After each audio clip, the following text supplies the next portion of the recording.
What is going on, guys? Welcome back to the channel. For those of you who are not familiar with me, my name is Noriega. I am a competitive powerlifter as well as a powerlifting coach.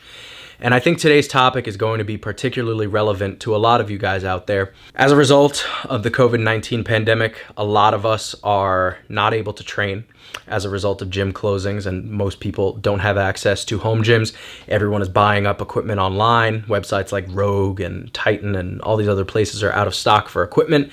So a lot of you guys are out of luck right now, and you don't have equipment to train on. And if you are watching this as a competitive powerlifter, you guys know how important following a very strict program is for being able to not just make progress, but even maintain it.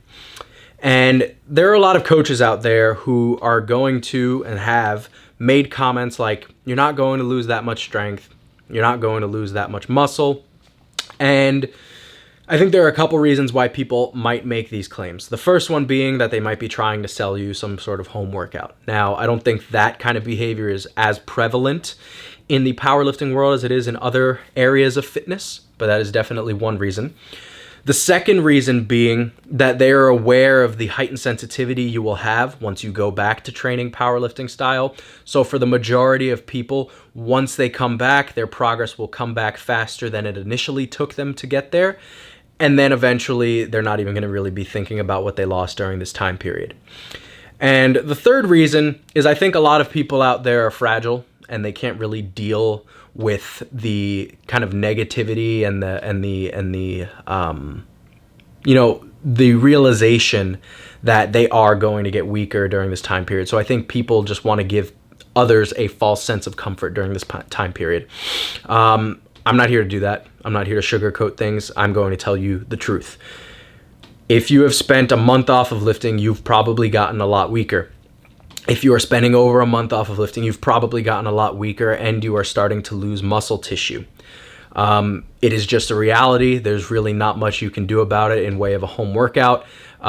You should be working out during this time period for health, and hopefully you lift because you enjoy it, so you would find different ways to exercise that you would enjoy as well. Of course, that is better than nothing, but in reality, there's nothing you can really do without weights that is going to maintain your level of strength prior to the quarantine. While this is the truth, and it might be hard to deal with for a lot of people, I'm here to give you an actionable plan to move forward with once you come back from the quarantine that I think is going to be better than a lot of methods that people out there have been proposing thus far. So a couple of the ideas that I have heard thrown out by some coaches online are to go back to training when you can, and start doing, sub-max volume work, higher rep work, doing variations, all that sort of stuff, right? Just kind of getting back into training and taking it easy, I guess would be a way to put it. Now, while I do agree that you shouldn't be pushing volume super, super high when you come back, I think the idea of working really light and just doing high reps or even doing variations is an ego-driven decision. And the reason I say that is the fact is a lot of people don't want to know how much weaker they have gotten. Similar to, people who are really overweight not wanting to step on the scale.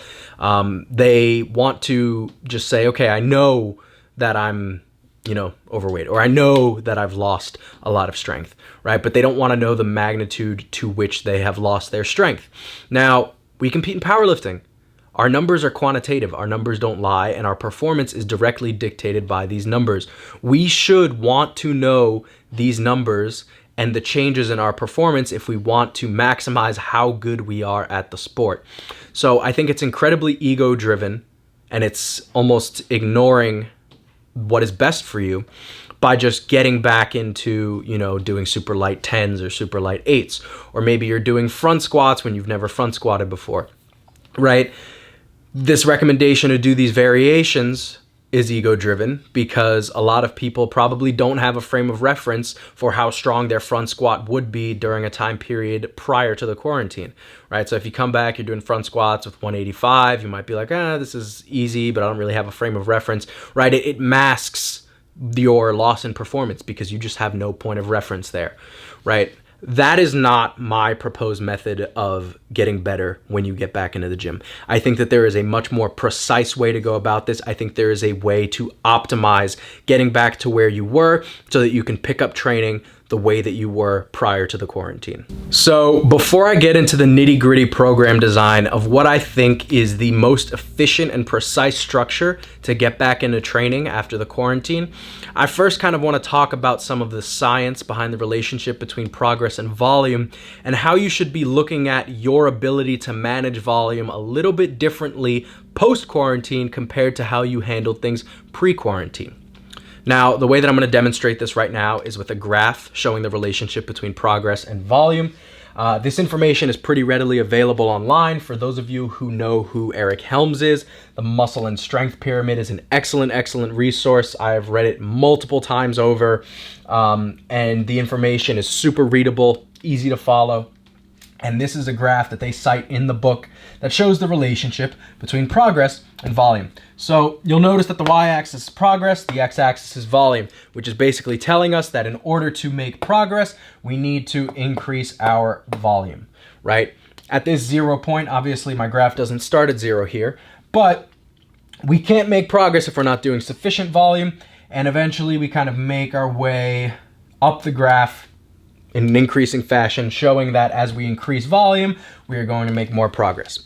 Now, you'll note that I've broken this graph up into a couple different zones here, right? And this one is marked in green. There's a plateau to the graph that I mark in blue, and then there is a red point of the graph where you see a decreasing slope.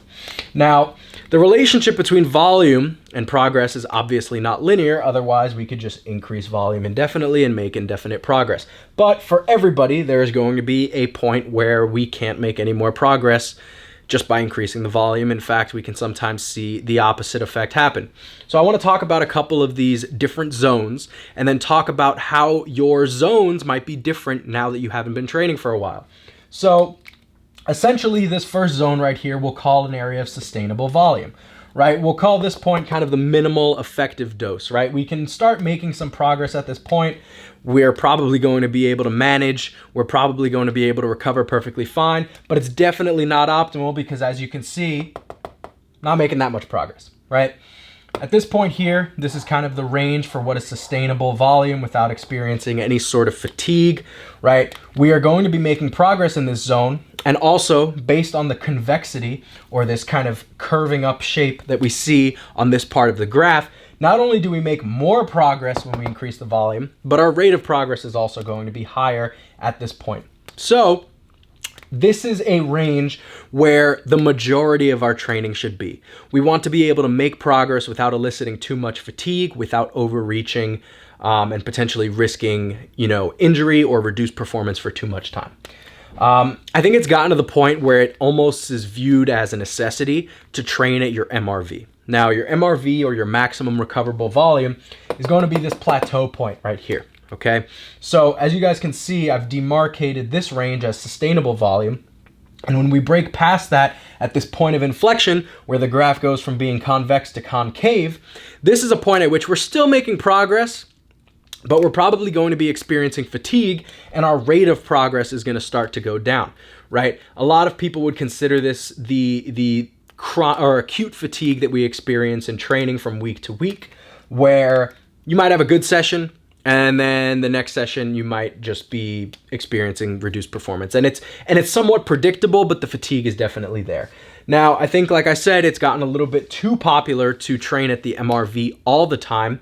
And in reality, that's not optimal either, because while we may be maxing out the absolute progress that we make, we could be overreached more frequently than we would like to be. We might be risking injury, and it's just not sustainable for the long term. We cannot train at this point year round. So you're probably going to find that you want to train, depending on your durability, somewhere around here, right? Your majority of your training is going to kind of oscillate in this little bubble right here. And then, during the harder points of meet prep, you might go to that point.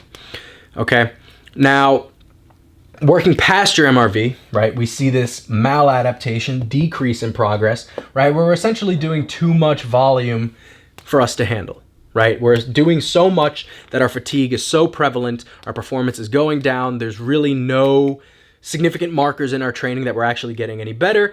And if we really, really push that volume, it could be the case that we're getting worse because we are just not able to adapt to the training demands that are imposed upon us. Now, why am I showing you this graph? Some of you might be like, I already know this, Sean. I know what my MRV is. I know whatever. The reason I'm showing you this is because a lot of you probably have a decent idea of where your MRV lies, what sustainable volume is for you. But the thing to consider now, okay, is that your MRV and your graph for volume and progress probably looks different now. And the way that it probably looks different is something like this, where now what you can recover from is less volume, right? If I draw a dotted line down for how much volume you were able to recover from before, it's more volume than you can now, right? So not only, like I said, are you probably going to be able to make sustainable progress with a lot less volume, but you're also probably going to tap yourself out at an earlier point if you try to go back too fast. So the point that I'm trying to get at here is that whatever your maximum recoverable volume was prior to the quarantine probably is not your maximum recoverable volume now, especially if we're going on month 2 of not training. As I mentioned, you were probably at such a trained point prior to the quarantine that there were probably more times that necessitated pushing toward that MRV, whereas right now, you're probably able to make more progress working in that sweet spot that we talked about before, right? So, just a general volume consideration. If you were doing 12 sets of squat a week prior to the quarantine, do not go back to doing 12 squats a week. You probably don't need 12. You probably don't even need 10, since something like 10 was probably a sustainable range for you. You might need anywhere between 50 to 70% of what you were doing prior in order to make progress again, okay? So that is a general volume consideration I want to put forward. Now, how does that pair with some of the things that I spoke about before that other coaches were recommending? Because I'm sure many of them would get behind this idea. But where we differ is what I was mentioning before about training with just super lightweight, training super high rep, training variations, right? There's a lot of imprecision that comes with this, and I'm going to erase this graph right now, okay? Because if we are ignorant to what we lost, we cannot optimize how we train going forward. Because, remember, whether you train RPE based or whether you train percentage based, okay? RPE allows you to auto-regulate. RPE allows you to manage intensity. But RPE also will, if you've done it long enough, you have an idea of about what percentage a certain RPE is. Meaning, if you know that your max squat is 500 and you want it to take a single at RPE 7-ish, RPE 8-ish, you probably know that about 90% of that is going to be that single, right? Same if you want to take an all-out triple, you would probably work at 90%, right? You have this gauge within yourself after the years of experience working with RPE that certain percentages match up with the desired RPE. Conversely, if you are a powerlifter who trains with percentages, when you design your programming, you're going to eventually peak yourself toward the point of a higher level of exertion. So both methods have the other method in mind. When you're programming percentage-wise, you're thinking about how you want it to move speed-wise, which is essentially RPE, because you're not going to program a max-out triple at the beginning of a program, right? You would be working up toward that. And on the other side of things, you're not going to be programming an RPE 10 triple at the beginning of a program, right? You might start RPE 6, whatever, right? But now let's go back to that example. You had a 500-pound squat prior to the quarantine. 5 weeks, 6 weeks pass. I have no idea where I am right now. And that's a problem. And I think coaches recommending to ignore that are being irresponsible by saying that. Because now, if I wanted to get back into training and actually follow a well-designed program, I am not going to really know what a set of 7 is at RPE 6. Because the gauge that I had was based on my higher level performance. Similarly, if I want to work with 70% for a set of 5, If I use 70% of this coming back to training, chances are that set of 5 is going to move very, very slowly compared to how it would move when I was fully trained. So what we have here is this massive gray area, right? We have a gray area because we are too attached to our ego and how we feel about losing strength that we don't want to know how much we lost. So the only real way to go about training, if we are going to concede that we're too proud to know how much we lost, is to just train super light.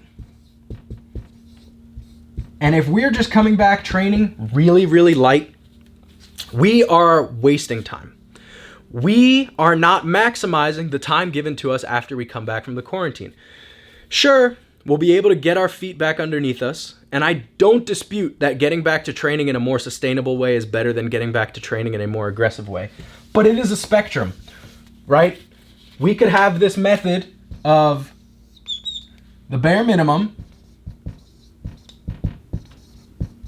and this is very similar to the graph I just showed you, and going back to, you know, the maximum that we did prior to the quarantine, right? There are two sides of the spectrum where we can go, all right, I'm completely fine. I'm going to try to train the way that I did prior to the quarantine. If I do this, I'm probably going to get injured. I'm probably going to fail lifts. It's not going to be doable. Or I could be on this side.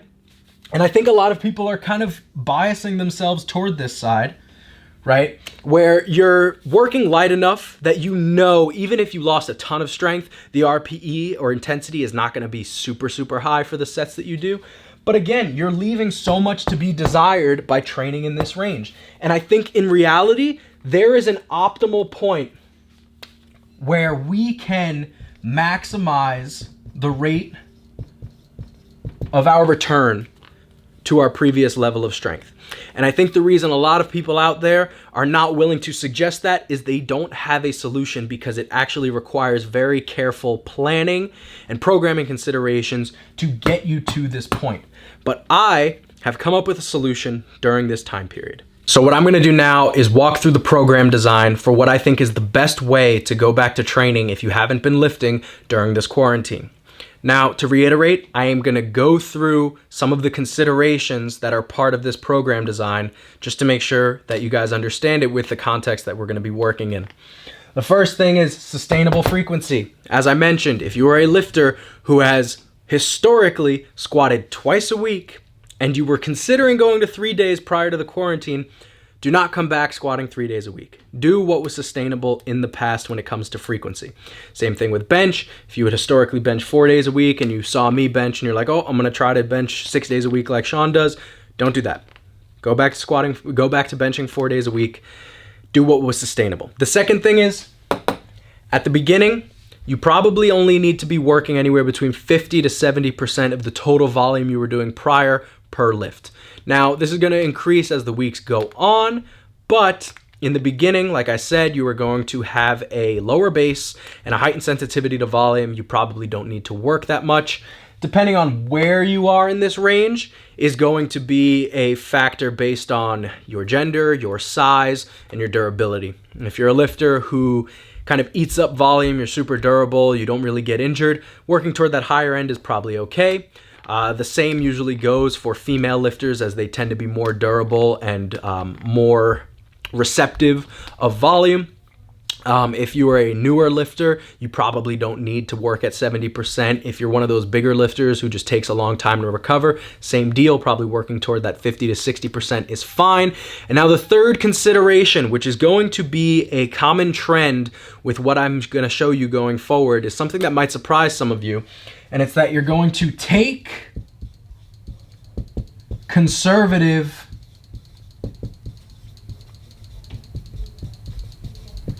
maxes and you're going to take them your first day back. I know this sounds crazy to some of you, but it is what I believe is best. With that said, I'm going to show you how I would design a 4-week program coming back. All right, we are back, and I know that there is a lot of information on the board behind me, and I don't want you to be scared of it. I don't want you to get lost in the numbers. What is important here is the structure, and I'm going to walk you guys through it. So we have a lifter Squats 2 days a week, benches 3 days a week, deadlifts 2 days a week. Now you have squat 1, squat 2, so those are the days. Bench 1, bench 2, bench 3, those are the 3 days he benches. Deadlift 1, deadlift 2, those are the days he deadlifts. Now, the ones are going to correspond to the first day of the week. So, I'm going to come over here so I can show you guys clearly that first day of the week, right? We have it here, we have it here, and we have it here, right? We are taking those conservative maxes, okay? So we have a squat single at 8.5, we have a bench single at 9, we have a deadlift single at 8.5. These are gonna feel choppy. You're probably going to know as you're warming up, all right, I've gotten a lot weaker, okay? But this is going to give us that baseline to work off of, and how it's going to influence our successive days is going to be huge. So we take our conservative squat max here. Let's say we find out it's 500 pounds. We take our conservative bench max. We see it's 300 pounds. We take our conservative deadlift max. It's probably like 550. Just throwing out examples here. Now we have an idea of where our maxes are. So for that first day, for squat and deadlift, we can do percentage back downs for this day. Now,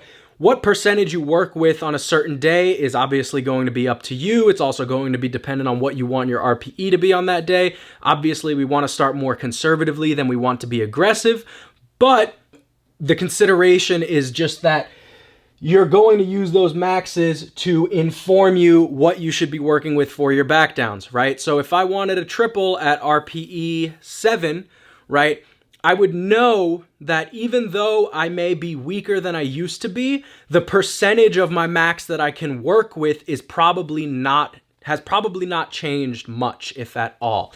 So we know that going forward, after we do our top single on squats, we can probably be doing triples with 80%, for example, right? So the structure for that first day is to take conservative maxes on all three, right? Conservative max, conservative max, conservative max, and then do our back down work, which can be percentage based or it can be RPE based, right? Now, the successive days of the week are going to be what we are looking to optimize, right? I mentioned how we want to minimize guesswork here. So what we can do on our successive days is a mixture of percentage and RPE using the first set as a gauge for where to go, right? So we might know on squats that we want to hit 7s at about an RPE of 6 to 7. So we know that about 70% should probably put us in that exertion range. So we're going to use that first set as a gauge, right? We do our first set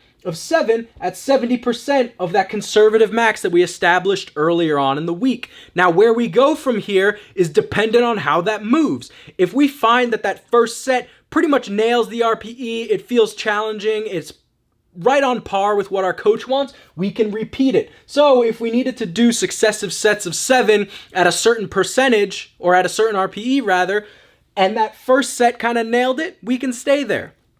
Conversely, if we find that that first set was a joke, we blew it out of the water, I feel way better than the first session of the week, I can add weight until I reach that RPE. The great thing about this, though, right, is that we have a very, very tangible jumping off point, and we can make a much more informed decision on how much weight should be on the bar for the prescribed reps and RPE. So this set of 7, after that first set, is going to be much more well-informed than if we went into the gym not really knowing where our baseline was, okay? Same thing with bench press. We take our single, we do our back downs.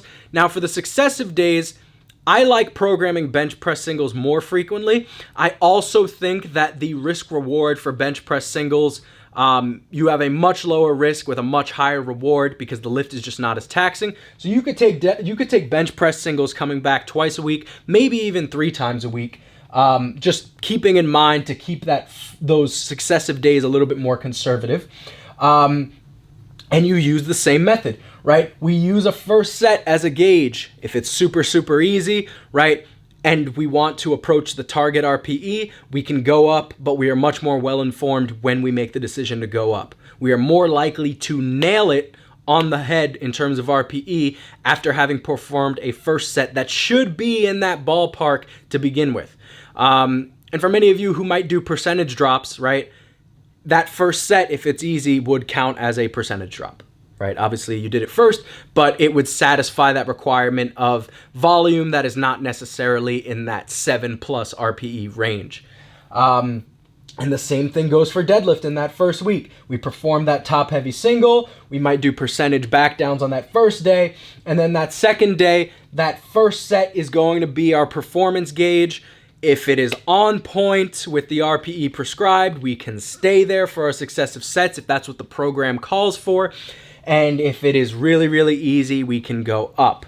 Now, moving on to successive weeks. This style, this programming approach is going to permeate over to the other weeks. Now, we're not going to be maxing out every week. What we're going to do is we're going to take a single in that RP 6 to 7 range. Now, obviously that is not an all-out max, but if you find that first week 450 was an RP 8 to a 9, and that second week it was a 6 to a 7, you can assume that your max is probably higher, right? And if you've had singles in the past that were RP 7, and you knew, okay, about 30 pounds more was my 1 rep max at that point, then I would be able to make that same extrapolation here, right? I would know based on that RP 7, if I hit the same weight at 9 the week before and now it's an RP 7, my max might be 480 now. So now for my back down work, I'm going to work at 80% of 480. The same thing goes to those successive days, right? Where I have a set of 7 at 70% of that 480. Now, it might be more accurate, right? It might be, okay, last week my back downs on that second day were super, super easy, but now I'm kind of getting my legs back underneath me. Training feels a little bit more consistent. That first set is pretty on point with the RPE prescribed. I can stay there. Or if you're a lifter who is just continuously getting better each session, the momentum is compounding, we're in a situation that accurately reflects the whole point in mind when I was coming up with this approach, where things are just still feeling easier and easier, right? We are always going to be able to anchor ourselves around a consistent 1 rep max in our training, whereby maybe that second session now, I feel even better than that Monday. So this allows us the freedom to approach what is precise and what is optimal for us. Right? Maybe this second day, if I were to take a max, it might have been 500, where that first day was only 480. But guess what? Now my training is tailored to that, because that first set, like I said in week 1, that first set might be easy. Now I can approach that RP 7 by going up to what is going to feel like an RP 7 without having to do so much guesswork. And the trend is going to be same across all the weeks, but you guys can see the approach that is here. You have essentially a new training max every week, and even every session leaves room to accommodate a potential new training max to work off of without actually having to max out each session. Because as the weeks go on, your week 4 probably will feel way better than your week 1. And guess what? Now that you're week 4, you have this new training max to work off of based on the RP 7 single you took at the beginning of the week. You have now informed your successive sessions so much better moving forward. Now, like I said, there was no reason to get lost in any of these numbers. The numbers I put here are pretty reasonable approximations for a percentage that would match the rep range and the target RPE. It's going to be different for every lifter. And the amount of volume you're doing is also going to be different for every lifter. I just wanted to make a tangible example. But the point, like I said, that I want to hammer home is that every single week your training is going to be volatile. It is going to be ever increasing. And what we don't want to do is we don't want to be on either extreme side of that spectrum I detailed earlier, where we're playing a guessing game or we're working too light, or on the opposite side of that, we're overshooting, we don't know where our max is, and we're too attached to the ego that is going to tell us, I didn't lose that much, so I'm going to try to hit a set of 5 at what used to be an RP8, and then you end up overshooting, you dig yourself into fatigue, and you just string together these bad sessions and ultimately develop just a bad outlook on training coming back. This avoids that entirely, because like I said, every week, you're going to have a new training max to work off of for the successive training sessions. And even if you get stronger from session to session, you have a way to accommodate for that. you have that first set gauge that will allow you to make a better choice for the successive RPE sets. So I'm going to just give you guys a little bit more of a look at this, and you guys should be good. So the training approach that I've described behind me is how I would recommend those of you go back to training who have been out of the gym for an extended period of time as a result of this quarantine. I know that this was a lot of information, but just to reiterate, when you design a training program for someone who has been training consistently and they're at a reasonable level of experience, the decisions you make in terms of total volume, the rep ranges, the RPE, the rate of progression, it's all anchored around your 1 rep maxes on each of those lifts. The entire block is anchored around those 1 rep maxes with the goal in mind to drive a higher one. But since you're going to be so much more sensitive to volume and training performance is going to spike much more rapidly during this time period, the method I describe here anchors around 1 rep maxes that change per microcycle, meaning the week, or even per training session. And it's going to account for all of those contingencies where you can hit the mark in your training if you feel about on point with that first gauge set, or when it feels so easy that that gauge set is just underneath the prescribed RPE and you're able to go up. So you might be wondering how long to carry this out for. So my recommendation would be to use this style of training where you're using that gauge set and that weekly single, probably up until you get to your previous level of strength, if not just pushing it a little bit further, because if we can make it by on less overall volume and we can progress to the point of our previous level of strength with less, obviously it makes sense to do so. Then once things have stabilized, you see a couple of weeks of training where the max estimated is about the same, then you can try to get back into normal periodized training.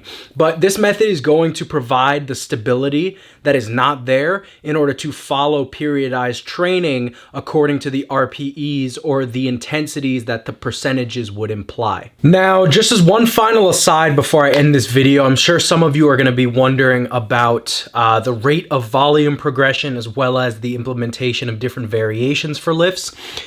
Now, I think coming back from this prolonged period of not training, I think specificity will be your best friend here. Like I said, you don't need to be pushing the frequencies to crazy levels.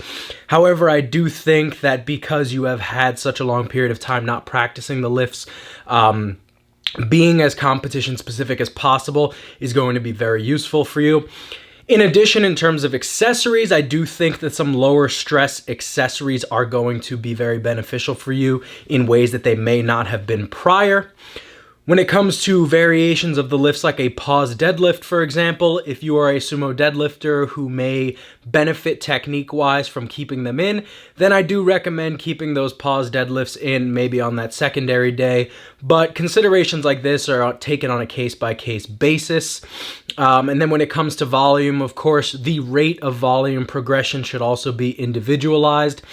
Like I said in the beginning, start conservatively. If you're seeing week-to-week progression, not really having to bump that volume up significantly, then like I said before, if we can get away with doing less and reach the previous level of performance that we had prior to the quarantine, it makes sense to do so that we have the space to increase volume later if it's necessary for progression.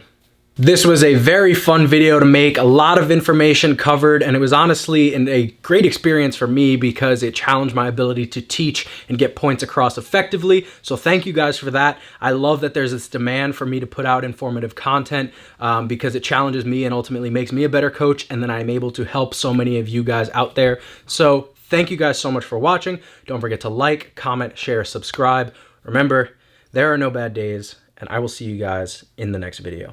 Take care.